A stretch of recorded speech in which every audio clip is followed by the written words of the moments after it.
Vous vous demandez parfois quel business en ligne vous pouvez lancer.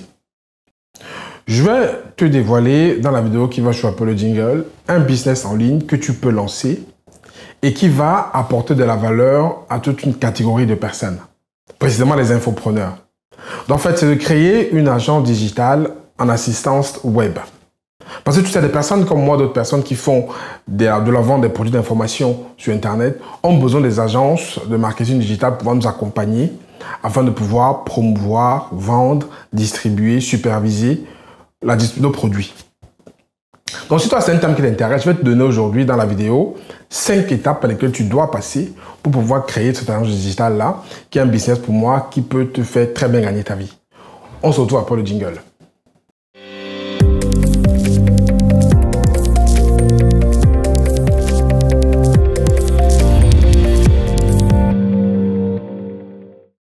Bonjour à toi, je suis Franck Kenyé. Aujourd'hui, on va parler business en ligne. Business en ligne, on va parler création d'une agence digitale web. Ça veut dire une agence en fait qui va permettre de proposer des services à des personnes qui en ont besoin. Parce que vous savez, le business en ligne aujourd'hui est vraiment en plein boom. Ce n'est plus à démontrer.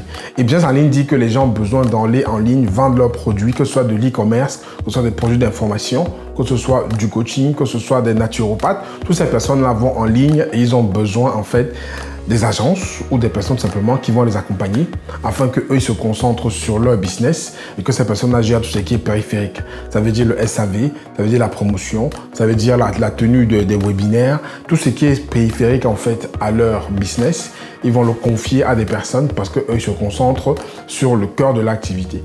Donc on va voir ensemble ma méthode en 5 étapes très simples par lesquelles tu peux passer pour lancer cette agence-là dès maintenant. Donc reste jusqu'au bout de la vidéo parce que la dernière étape, c'est celle qui est la plus importante. Et si tu loupes celle-là, je pense que tu vas tout louper. Mais avant, tu connais la règle sur le média. Ceux qui arrivent, qui trouvent une vidéo qui leur plaît, ou ceux qui sont déjà là aussi, il y a 3 choses à faire. Vous likez la vidéo, vous laissez un commentaire et vous partagez. Donc, et ceux qui ne sont pas encore abonnés, je t'invite à me rejoindre en fait sur le média pour qu'on puisse tous ensemble s'édifier, s'inspirer et changer notre communauté.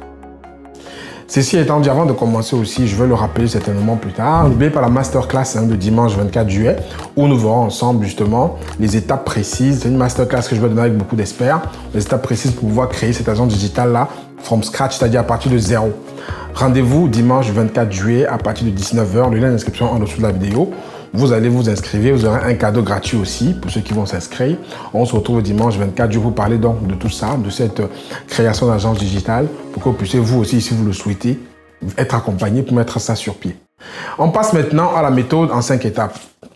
La première étape, en fait, il faut se poser la question pourquoi. Pourquoi est-ce que tu veux te lancer dans la création d'une agence digitale web? Pourquoi tu veux simplement te lancer dans le business? Parce qu'en fait, beaucoup de personnes vont créer une activité, vont rentrer dans le business sans vraiment se poser la question pourquoi. Parce que ce pourquoi-là, c'est ça qui va être ton carburant pour mettre dans ton véhicule lorsque tu auras des situations difficiles. Parce qu'il faut te rendre compte que l'entrepreneuriat, quand tu entreprends, tout le monde, c'est pas rose tout le temps. Et si tu ne sais pas pourquoi tu entreprends, il y a un moment où lorsque tu auras une phase de décroissance, une phase de fatigue, une phase on va dire de perte de morale, si tu n'as pas cette motivation profonde au fond de toi qui te permet de continuer à avancer, tu peux facilement arrêter. La motivation peut être que tu veux assurer le meilleur avenir pour tes enfants. La motivation peut être que tu veux être libre financièrement. La motivation peut être que tu veux certainement apporter de la valeur aux autres pour leur permettre justement peut-être de grandir dans leur activité. Peu importe la motivation que tu as, mais il faut que tu trouves cette motivation profonde qui t'emmène à créer ta boîte en fait. Parce qu'on dit toujours sur Internet, partout tu vas entendre que l'entrepreneuriat, mais il faut savoir qu'il y a un côté maison, un côté jardin. C'est pas rose tous les jours. Et les jours que c'est pas rose, il faut donc avoir cette motivation-là qui va te booster pour que tu puisses avancer. Et ça, c'est la première étape, c'est de savoir pourquoi tu veux le faire. Première étape. Deuxième étape, c'est quoi? Qu'est-ce que tu veux proposer à ces personnes-là? Qu'est-ce que tu veux proposer à la personne comme compétence? Qu'est-ce que tu veux proposer comme service? Qu'est-ce que tu veux proposer comme accompagnement à ce public-là? Donc pour ceci, tu dois te poser la question de ce que tu as déjà comme compétence, que ce soit dans le digital ou que ce soit même dans d'autres fonctions. Et si tu n'as pas les compétences que tu as besoin de proposer, c'est pas très grave, tu peux te former tout simplement. Tu choisis une compétence qui te plaît, qui est alignée avec ta passion, ton talent, tes compétences, et tu te formes dessus. Et après, tu proposes ta palette de services à ce public-là Donc, il y a plusieurs services que tu peux proposer, hein, en passant par la comptabilité, la gestion du service après-vente, le community management, le copywriting. Il y a tellement de choses que tu peux proposer à ce public-là parce qu'ils ont des besoins qui sont assez énormes. Donc, je t'invite donc à venir dimanche pour comprendre tous ces besoins-là, pour comment tu te positionner. Troisième étape, c'est de te poser la question pour qui? Pour qui est-ce que tu veux faire ces services-là? C'est-à-dire, il faut que tu construises ton persona, ce qu'on appelle le buyer persona. Ton persona, en fait, c'est ton client idéal.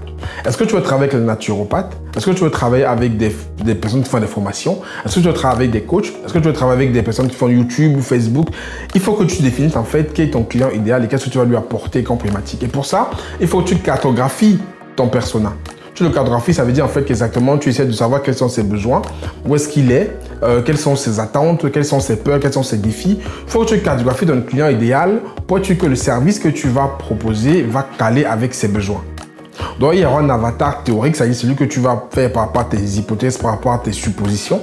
Et un avatar pratique que tu vas devoir trouver à force d'itération jusqu'à arriver à ce qu'on appelle le produit market fit, trouver le bon produit avec le bon client.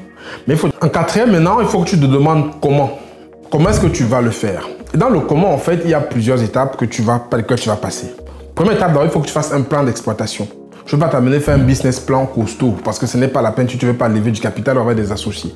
Si tu veux juste savoir que ton activité sera rentable, tu fais un plan d'exploitation très simple. Ça veut dire aujourd'hui, la prestation, je vais la vendre à X euros et j'aurai besoin d'avoir tel nombre de clients pour pouvoir commencer à m'en sortir. C'est-à-dire, je vais investir tant. Et quand je vais investir peut-être 1000 euros, je vais faire une formation, je fais une prestation à 100 euros. Ça veut dire qu'il faudrait que j'ai vendu à 10 personnes pour pouvoir amortir ces 1000 euros. Donc, tu fais un plan d'exploitation très simple sur 3-6 mois, voire 1 an. Et par rapport à ça, en fait, tu peux maintenant savoir comment ton activité est rentable et qu'est-ce qu'elle sera rentable. Donc, tu fais un plan d'exploitation, c'est la première des choses. Un plan d'exploitation de ton entreprise pour être sûr que tu vas gagner de l'argent et en combien de temps et quand. Et combien surtout.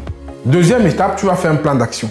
Plan d'action, il faut que les objectifs soient SMART. SMART, c'est S-M-A-R-T, spécifique, mesurable, atteignable, réalisable, temporel. Tu as un plan d'action SMART pour implémenter ton business. Ça veut dire qu'il faut chaque fois que tu définis des actions avec une temporalité, avec quelque chose qui est atteignable. N'oublie pas par exemple que tu vas vouloir gagner, je sais pas, 1000 clients en un mois. Ce n'est pas simplement possible. Donc, il faut que tu définisses des actions, un plan d'action qui est clair, que tu peux réaliser avec un objectif temporel, avec des termes spécifiques. Par exemple, une action simple, c'est peut-être dire avoir 10 prospects qualifiés dans le domaine du coaching en un mois.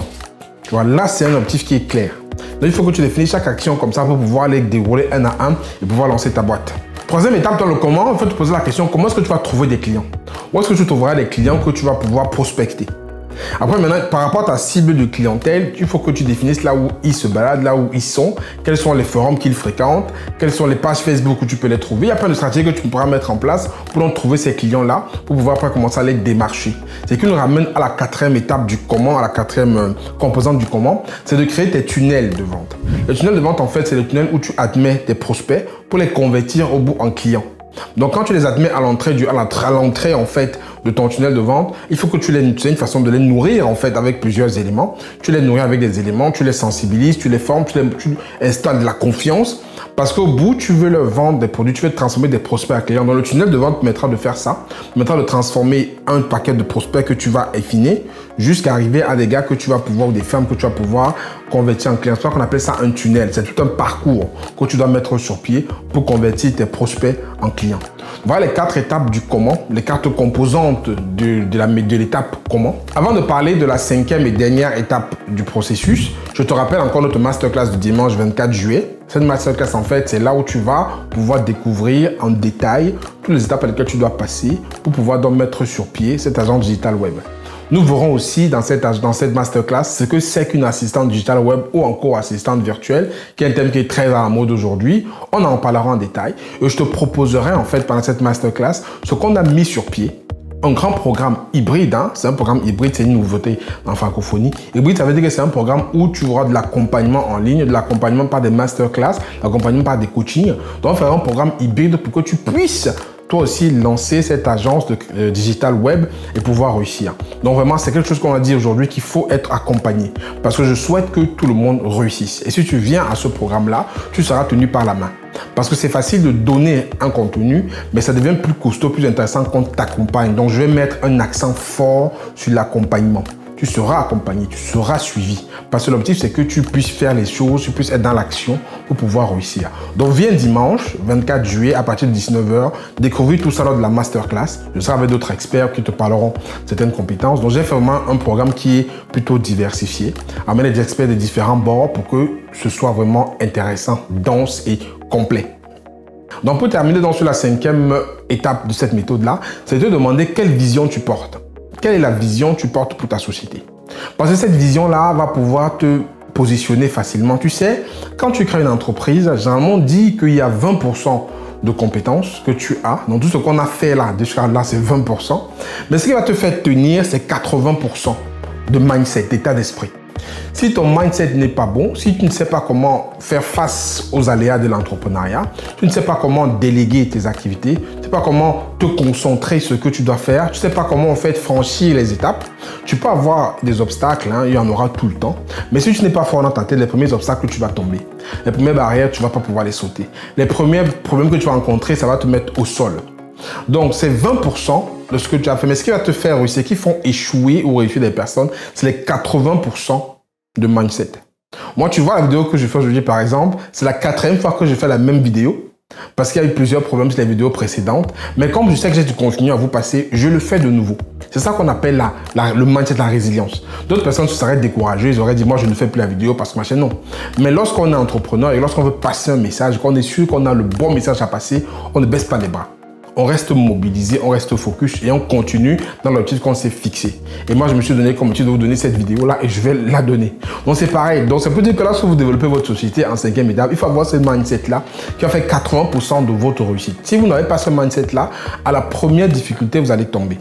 Dans 5e étape, posez-vous la question, comment est-ce que vous voulez développer votre boîte? Où est-ce que vous allez? Quelle vision vous avez pour votre boîte? C'est la délégation, comment est-ce que vous allez travailler avec les gens, comment est-ce que vous allez vous entourer aussi, tout ça, ça compte. Vous êtes mal entouré, vous allez forcément pas pouvoir réussir. Donc, c'est la 5e étape qu'il faut voir en détail. Donc, ça fait 5 étapes en fait très simples, hein, 5 pour permettre en fait aujourd'hui de pouvoir regarder ça, pour pouvoir lancer votre agence digitale web.